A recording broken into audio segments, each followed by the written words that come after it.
Recording by Roger Clifton. The Amputated Arms by Jorgen Wilhelm Bergsøe. It happened when I was about 18 or 19 years old, began Dr. Simpson. I was studying at the university and being coached in anatomy by my old friend Solling. He was an amusing fellow, this Solling, full of jokes and whimsical ideas, and equally merry whether he was working at the dissecting table or brewing a punch for a jovial crowd. He had but one fault, if one might call it so, and that was his exaggerated idea of punctuality. He grumbled if you were late 2 minutes. Any longer delay would spoil the entire evening for him. He himself was never known to be late, at least not during the entire years of my studying. One Wednesday evening our little circle of friends met as usual in my room at 7 o'clock. I had made the customary preparations for the meeting, had borrowed 3 chairs, I had but one myself, had cleaned all my pipes, and had persuaded Hans to take the breakfast dishes from the sofa and carry them downstairs. One by one my friends arrived. The clock struck 7, and to our great astonishment Solling had not yet appeared. 1, 2, even 5 minutes passed before we heard him run upstairs and knock at the door with his characteristic short blows. When he entered the room he looked so angry, and at the same time so upset, that I cried out, "What's the matter, Solling? You look as if you'd been robbed." "That's exactly what has happened," replied Solling angrily. "But it was no ordinary sneak thief," he added, hanging his overcoat behind the door. "What have you lost?" asked my neighbour Nansen. "Both arms from the new skeleton I've just recently received from the hospital," said Solling, with an expression as if his last cent had been taken from him. "It's vandalism." We burst out into loud laughter at this remarkable answer, but Solling continued. "Can you imagine it? Both arms are gone, cut off at the shoulder joint, and the strangest part of it is that the same thing has been done to my shabby old skeleton, which stands in my bedroom. There wasn't an arm on either of them." "That's too bad," I remarked, "for we were just going to study the anatomy of the arm tonight." "Osteology," corrected Solling gravely. "Get out your skeleton, little Simpson. It isn't as good as mine, but it will do for this evening." I went to the corner where my anatomical treasures were hidden behind a green curtain. The museum was what Solling called it. But my astonishment was great when I found my skeleton in its accustomed place and wearing as usual my student's uniform, but without arms. "The devil!" cried Solling. "That was done by the same person who robbed me. The arms are taken off at the shoulder joint in exactly the same manner. You did it, Simpson." I declared my innocence, very angry at the abuse of my fine skeleton, while Nansen cried, "Wait a moment, I'll bring in mine. There hasn't been a soul in my room since this morning, I can swear to that. I'll be back in an instant." He hurried into his room, but returned in a few moments greatly depressed and somewhat ashamed. The skeleton was in its usual place, but the arms were gone, cut off at the shoulder in exactly the same manner as mine. The affair, mysterious in itself, had now come to be a serious matter. We lost ourselves in suggestions and explanations, none of which seemed to throw any light on the subject. Finally we sent a messenger to the other side of the house where, as I happened to know, was a new skeleton which the young student Raven had recently received from the janitor of the hospital. Raven had gone out and taken the key with him. The messenger whom we had sent to the rooms of the Eyston students returned with the information that one of them had used the only skeleton they possessed to pummel the other with, and that consequently only the thigh bones were left unbroken. What were we to do? We couldn't understand the matter at all. Solling scolded and cursed, and the company was about to break up when we heard someone coming noisily upstairs. The door was thrown open, and a tall, thin figure appeared on the threshold, our good friend Niels Day. He was a strange chap, this Niels Day, the true type of a species seldom found nowadays. He was no longer young, and by reason of a queer chain of circumstances, as he expressed it, he'd been through nearly all the professions, and could produce papers proving that he'd been on the point of passing not 1, but 3 examinations. He had begun with theology, but the story of the quarrel between Jacob and Esau had led him to take up the study of law. As a law student, he had come across an interesting poisoning case, which had proved to him that a study of medicine was extremely necessary for lawyers, and he'd taken up the study of medicine with such energy that he'd forgotten all his law and was about to take his last examinations at the age of 40. Niels Day took the story of our troubles very seriously. "Every pot has 2 handles," he began. "Every sausage 2 ends. Every question 2 sides, except this one. This has 3. Applause. When we look at it from the legal point of view, there can be no doubt that it belongs in the category of ordinary theft. But from the fact that the thief took only the arms when he might have taken the entire skeleton, we must conclude that he is not in a responsible condition of mind, which therefore introduces a medical side to the affair. From a legal point of view, the thief must be convicted for robbery, or at least for the illegal appropriation of the property of others. But from the medical point of view, we must acquit him, because he is not responsible for his acts. Here we have 2 professions quarrelling with one another, and who shall say which is right? But now I will introduce the theological point of view, and raise the entire affair up to a higher plane. Providence, in the material shape of a patron of mine in the country, whose children I have inoculated with the juice of wisdom, has sent me 2 fat geese and 2 first-class ducks. These animals are to be cooked and eaten this evening in Mattison's establishment, and I invite this honoured company to join me there. Personally, I look upon the disappearance of these arms as an all-wise intervention of Providence, which sets its own inscrutable wisdom up against the wisdom which we would otherwise have heard from the lips of my venerable friend Solling." Day's confused speech was received with laughter and applause, and Solling's weak protests were lost in the general delight at the invitation. I have often noticed that such improvised festivities are usually the most enjoyable, and so it was for us that evening. Niels Day treated us to his ducks and to his most amusing jokes. Solling sang his best songs, our jovial host Mattison told his wittiest stories, and the merriment was in full swing when we heard cries in the street and then a rush of confused noises broken by screams of pain. "There's been an accident," cried Solling, running out the door. We all followed him and discovered that a pair of runaway horses had thrown a carriage against a tree, hurling the driver from his box under the wheels. His right arm had been broken near the shoulder. In the twinkling of an eye, the hall of festivities was transformed into an emergency hospital. Solling shook his head as he examined the injury and ordered the transport of the patient to the city hospital. It was his belief that the arm would have to be amputated, cut off at the shoulder joint, just as had been the case with our skeleton. "Damned odd coincidence, isn't it?" he remarked to me. Our merry mood had vanished, and we took our way, quiet and depressed, through the old avenues toward our home. For the first time in its existence, possibly, our venerable barracks, as we called the dormitory, saw its occupants returning home from an evening's bout, just as the night watchman intoned his 11 o'clock verse. "Just 11, exclaimed Solling. "It's too early to go to bed, and too late to go anywhere else. We'll go up to your room, little Simpson, and see if we can't have some sort of lesson this evening. You have your coloured plates, and we'll try to get along with them. It's a nuisance that we should have lost those arms just this evening." "The doctor can have all the arms and legs he wants," grinned Hans, who came out of the doorway just in time to hear Solling's last word.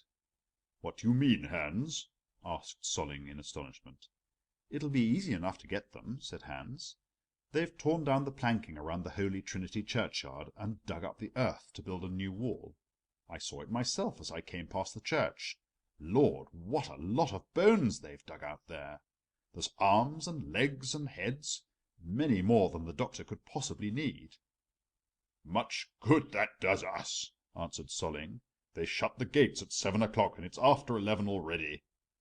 "Oh, yes, they shut them," grinned Hans again. "But there's another way to get in. If you go through the gate of the porcelain factory and over the courtyard, and through the mill in the 4th courtyard that leads out into Spring Street, there you will see where the planking is torn down, and you can get into the churchyard easily."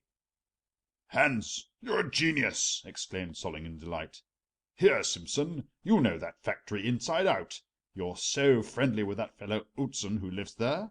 Run along to him and let him give you the key of the mill. It will be easy to find an arm that isn't too much decayed. Hurry along now. The rest of us will wait for you upstairs." To be quite candid, I must confess that I was not particularly eager to fulfil Solling's command. I was at an age to have still a sufficient amount of reverence for death and the grave, and the mysterious occurrence of the stolen arms still ran through my mind. But I was still more afraid of Solling's irony and of the laughter of my comrades, so I trotted off as carelessly as if I had been sent to buy a package of cigarettes. It was some time before I could arouse the old janitor of the factory from his peaceful slumbers. I told him that I had an important message for Outzen, and hurried upstairs to the latter's room. Outzen was a strictly moral character. Knowing this, I was prepared to have him refuse me the key, which would let me into the fourth courtyard and from there into the cemetery. As I expected, Outzen took the matter very seriously. He closed the Hebrew Bible which he had been studying as I entered, turning up his lamp, and looked at me in astonishment as I made my request. "Why, my dear Simpson, it is a most sinful deed that you are about to do," he said gravely. "Take my advice and desist. You will get no key from me for any such cause. The peace of the grave is sacred. No man dare disturb it." "And how about the grave-digger? He puts the newly dead down beside the old corpses and lives as peacefully as anyone else." "He is doing his duty," answered Outzen calmly. "But to disturb the peace of the grave from sheer daring, with the fumes of the punch still in your head, that is a different matter. That will surely be punished." His words irritated me. It is not very flattering, particularly if one is not yet 20, to be told that you are about to perform a daring deed simply because you are drunk. Without any further reply to his protests, I took the key from its place on the wall and ran downstairs 2 steps at a time, vowing to myself that I would take home an arm let cost what it would. I would show Outzen and Solling and all the rest what a devil of a fellow I was. My heart beat rapidly as I stole through the long, dark corridor, past the ruins of the old convent of St. Clara, into the so-called third courtyard. Here I took a lantern from the hall, lit it, and crossed to the mill where the clay was prepared for the factory. The tall wheels and cylinders, with their straps and bolts, looked like weird creatures of the night in the dim light of my tallow candle. I felt my courage sinking even here, but I pulled myself together, opened the last door with my key, and stepped out into the fourth courtyard. A moment later I stood on the dividing line between the cemetery and the factory. The entire length of the tall, blackened planking had been torn down. The pieces of it lay about, and the earth had been dug up to considerable depth to make a foundation for a new wall between life and death. The uncanny emptiness of the place seized upon me. I halted involuntarily, as if to harden myself against it.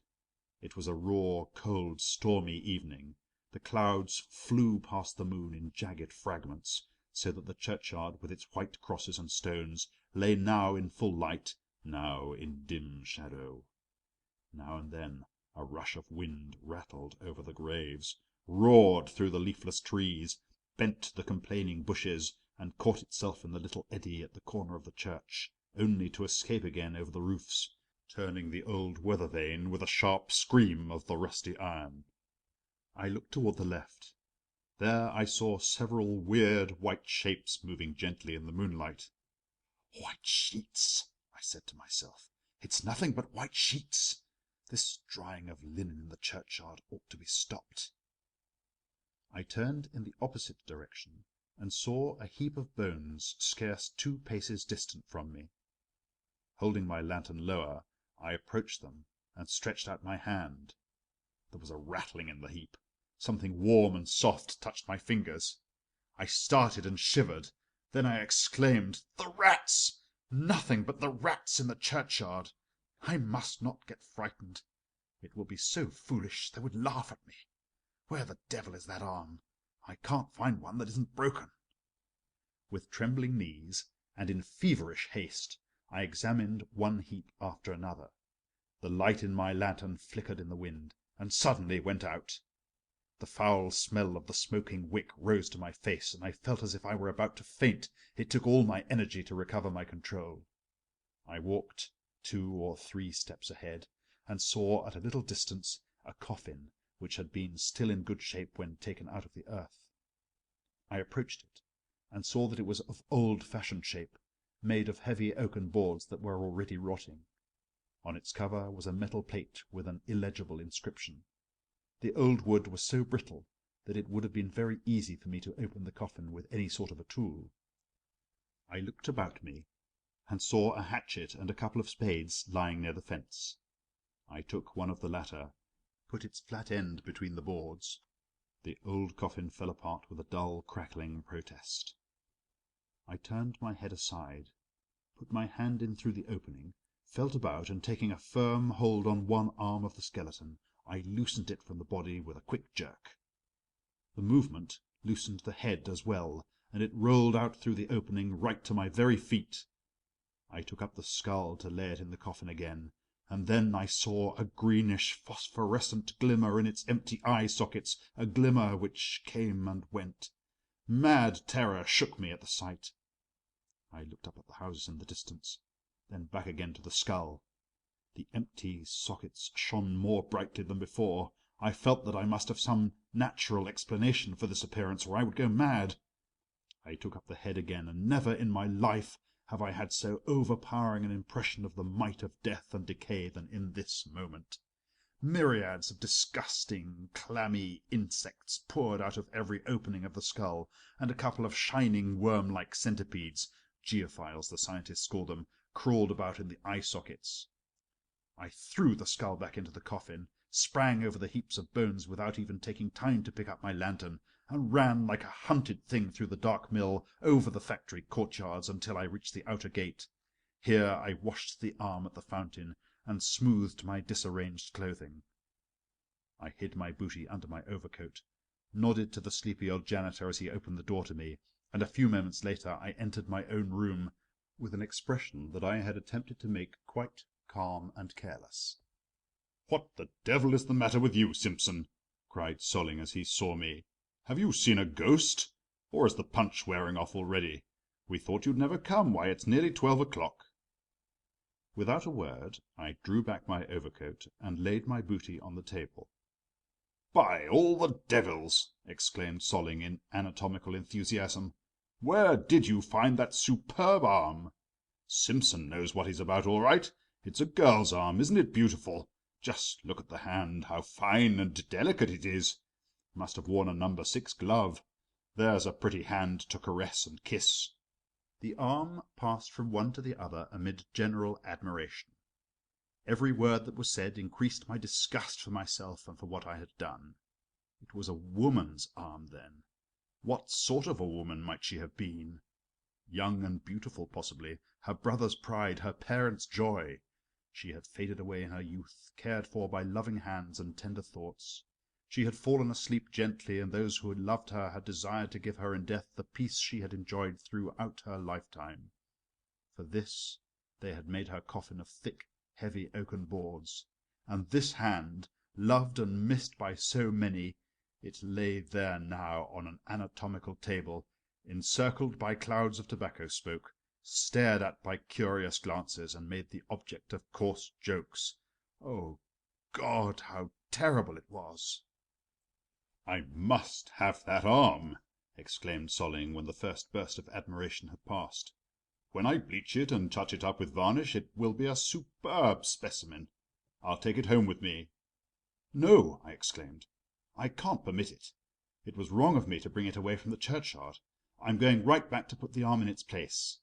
"Well, will you listen to that?" cried Solling, amid the hearty laughter of the others. "Simpson's so lyric. He certainly must be drunk. I must have that arm at any cost."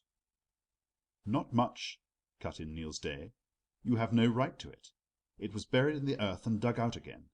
It is a find, and all the rest of us have just as much right to it as you have." "Yes, every one of us has some share in it," said someone else. "But what are you going to do about it?" remarked Solling. "It would be vandalism to break up that arm. What God has joined together, let no man put asunder, he concluded with pathos.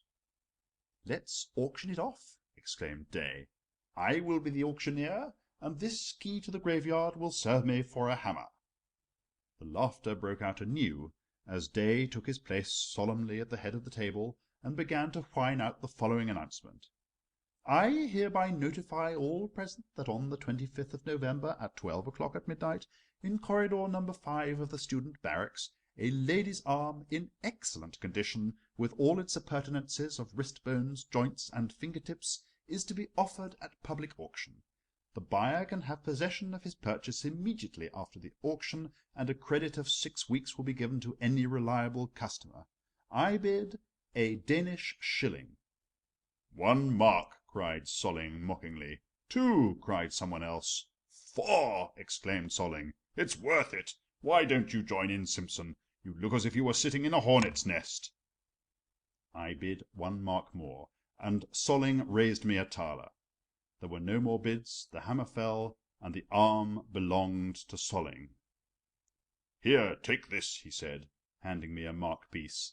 It's part of your commission as a grave robber. You shall have the rest later, unless you prefer that I should turn it over to the drinking fund. With these words, Solling wrapped the arm in a newspaper, and the gay crowd ran noisily down the stairs and through the streets until their singing and laughter were lost in the distance. I stood alone, still dazed and bewildered, staring at the piece of money in my hand. My thoughts were far too much excited that I should hope to sleep. I turned up my lamp and took out one of my books to try and study myself into a quieter mood, but without success. Suddenly I heard a sound like that of a swinging pendulum. I raised my head and listened attentively. There was no clock either in my room or in the neighbouring ones, but I could still hear the sound. At the same moment my lamp began to flicker. The oil was apparently exhausted.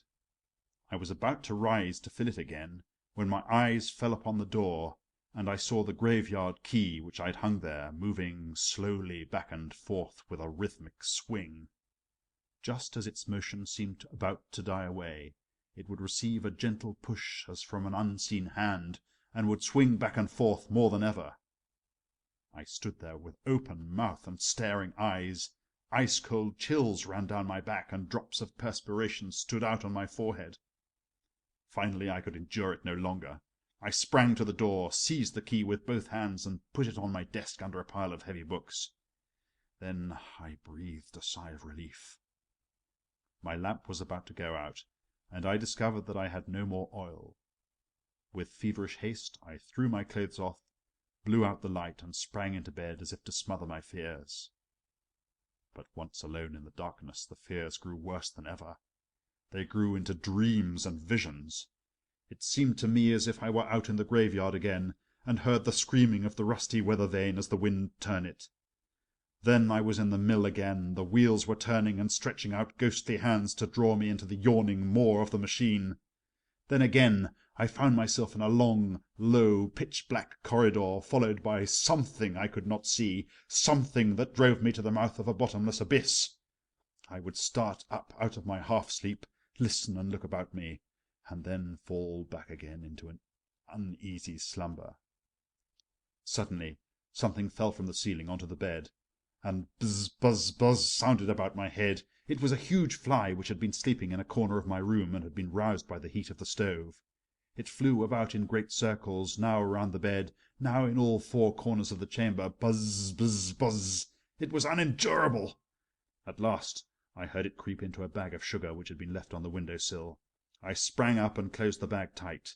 The fly buzzed worse than ever, but I went back to bed and attempted to sleep again, feeling that I had conquered the enemy.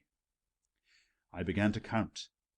I counted slowly to 100, 200, finally up to 1,000, and then at last I experienced that pleasant weakness which is the forerunner of true sleep. I seemed to be in a beautiful garden, bright with many flowers and odorous with all the perfumes of spring. At my side walked a beautiful young girl. I seemed to know her well, and yet it was not possible for me to remember her name, or even to know how we came to be wandering there together. As we walked slowly through the paths, she would stop to pick a flower or to admire a brilliant butterfly swaying in the air. Suddenly, a cold wind blew through the garden. The young girl trembled and her cheeks grew pale. "I am cold," she said to me. "Do you not see? It is death who is approaching us." I would have answered, but in the same moment another stronger and still more icy gust roared through the garden. The leaves turned pale on the trees, the flowerets bent their heads, and the bees and butterflies fell lifeless to the earth. "That is death," whispered my companion, trembling. A third icy gust blew the last leaves from the bushes. White crosses and gravestones appeared between the bare twigs, and I was in the churchyard again and heard the screaming of the rusty weather vane. Beside me stood a heavy brass-bound coffin with a metal plate on the cover. I bent down to read the inscription. The cover rolled off suddenly, and from out the coffin rose the form of the young girl who had been with me in the garden. I stretched out my arms to clasp her to my breast. Then, oh horror! I saw the greenish, gleaming, empty eye sockets of the skull. I felt bony arms around me, dragging me back into the coffin. I screamed aloud for help and woke up. My room seemed unusually light, but I remembered that it was a moonlight night and thought no more of it. I tried to explain the visions of my dream with various natural noises about me. The imprisoned fly buzzed as loudly as a whole swarm of bees. One half of my window had blown open, and the cold night air rushed in gusts into my room. I sprang up to close the window, and then I saw that the strong white light that filled my room did not come from the moon, but seemed to shine out from the church opposite. I heard the chiming of the bells, soft at first as if in far distance, then stronger and stronger until, mingled with the rolling notes of the organ, a mighty rush of sound struck against my windows. I stared out into the street and could scarcely believe my eyes. The houses in the market-place just beyond were all little one-story buildings with bow windows and wooden eave-troughs ending in carved dragon heads. Most of them had balconies of carved woodwork and high stone stoops with gleaming brass rails. But it was the church, most of all, that aroused my astonishment. Its position was completely changed. Its front turned toward our house where usually the side had stood. The church was brilliantly lighted, and now I perceived that it was this light which filled my room. I stood speechless amid the chiming of the bells and the roaring of the organ, and I saw a long wedding procession moving slowly up the centre aisle of the church toward the altar. The light was so brilliant that I could distinguish each one of the figures. They were all in strange old-time costumes, the ladies in brocades and satins with strings of pearls in their powdered hair, the gentlemen in uniform with knee-breeches, swords, and cocked hats held under their arms. But it was the bride who drew my attention most strongly. She was clothed in white satin, and a faded myrtle wreath was twisted through the powdered locks beneath her sweeping veil. The bridegroom at her side wore a red uniform and many decorations. Slowly they approached the altar, where an old man in black vestments and a heavy white wig was awaiting them. They stood before him, and I could see that he was reading the ritual from a gold-lettered book. One of the train stepped forward and unbuckled the bridegroom's sword, that his right hand might be free to take that of the bride. She seemed about to raise her own hand to his, when she suddenly sank fainting at his feet. The guests hurried toward the altar, the lights went out, the music stopped, and the figures floated together like pale white mists. But outside in the square it was still brighter than before, and I suddenly saw the side portal of the church burst open and the wedding procession move out across the market-place. I turned as if to flee, but could not move a muscle. Quiet, as if turned to stone, I stood and watched the ghostly figures that came nearer and nearer. The clergyman led the train, then came the bridegroom and the bride, and as the latter raised her eyes to me, I saw that it was the young girl of the garden. Her eyes were so full of pain, so full of sad entreaty, that I could scarce endure them. But how shall I explain the feeling that shot through me as I suddenly discovered that the right sleeve of her white satin gown hung empty at her side? The train disappeared, and the tone of the church bells changed to a strange, dry, creaking sound, and the gate below me complained as it turned on its rusty hinges. I faced toward my own door. I knew that it was shut and locked, but I knew that the ghostly procession were coming to call me to account, and I felt that no walls could keep them out. My door flew open. There was a rustling as of silken gowns, but the figures seemed to float in the changing forms of swaying white mists. Closer and closer they gathered round me, robbing me of breath, robbing me of the power to move. There was a silence as of the grave, and then I saw before me the old priest with his gold-lettered book. He raised his hands and spoke with a soft, deep voice. "The grave is sacred. Let no one dare to disturb the peace of the dead." "The grave is sacred!" An echo rolled through the room as the swaying figures moved like reeds in the wind. "What do you want? What do you demand?" I gasped in the grip of a deathly fear. "Give back to the grave that which belongs to it," said the deep voice again. "Give back to the grave that which belongs to it," repeated the echo as the swaying forms pressed closer to me. But it's impossible. I can't. I've sold it at auction," I screamed in despair. "It was buried and found in the earth and sold for 5 marks 8 shillings." A hideous scream came from the ghostly ranks. They threw themselves upon me as the white fog rolls in from the sea. They pressed upon me until I could no longer breathe. Beside myself, I threw open the window and attempted to spring out, screaming aloud, "Help! Help! Murder! They're murdering me!" The sound of my own voice awoke me. I found myself in my night clothes on the window sill, one leg already out of the window and both hands clutching at the centre post. On the street below me stood the night watchman, staring up at me in astonishment, while faint white clouds of mist rolled out of my window like smoke.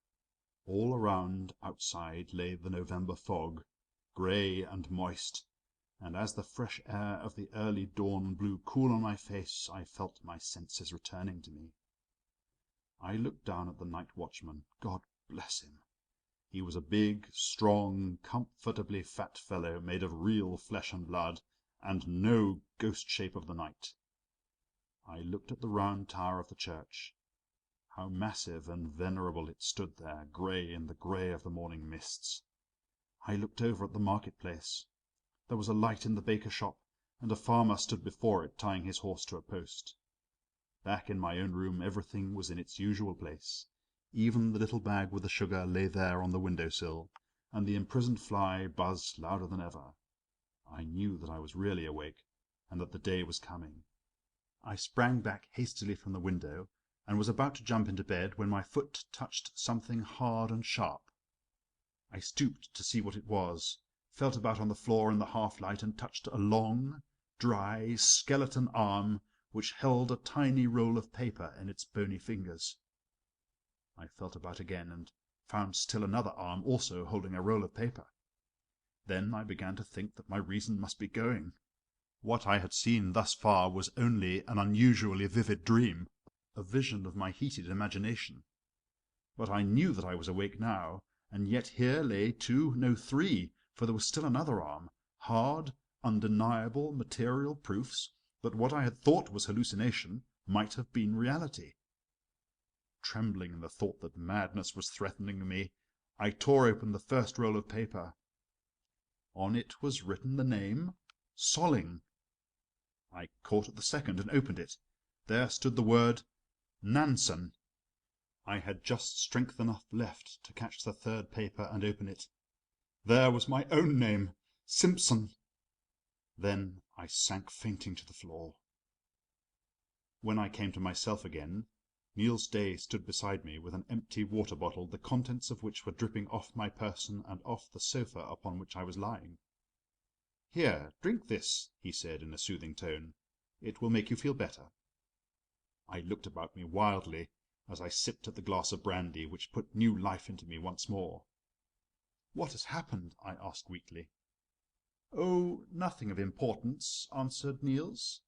"You were just about to commit suicide by means of charcoal gas. Those are mighty bad ventilators on your old stove there. The wind must have blown them shut, unless you were fool enough to close them yourself before you went to bed. If you had not opened the window, you would have already been too far along the path to paradise to be called back by a glass of brandy. Take another." "How did you get up here?" I asked, sitting upright on the sofa. "Through the door, in the usual simple manner," answered Niels Day.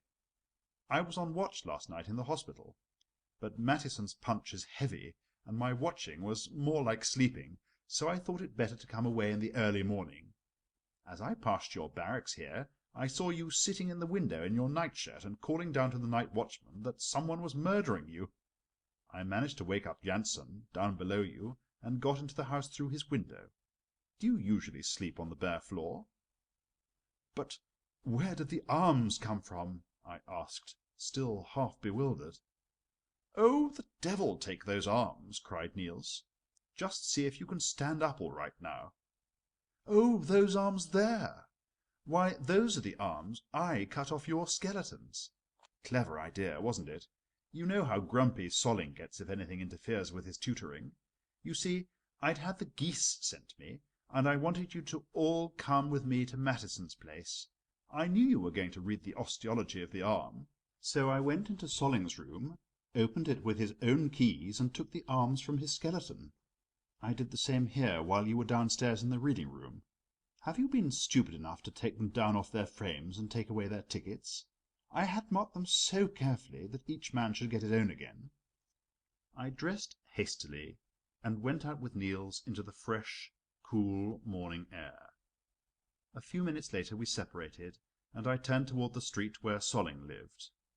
Without heeding the protest of his old landlady, I entered the room where he still slept the sleep of the just.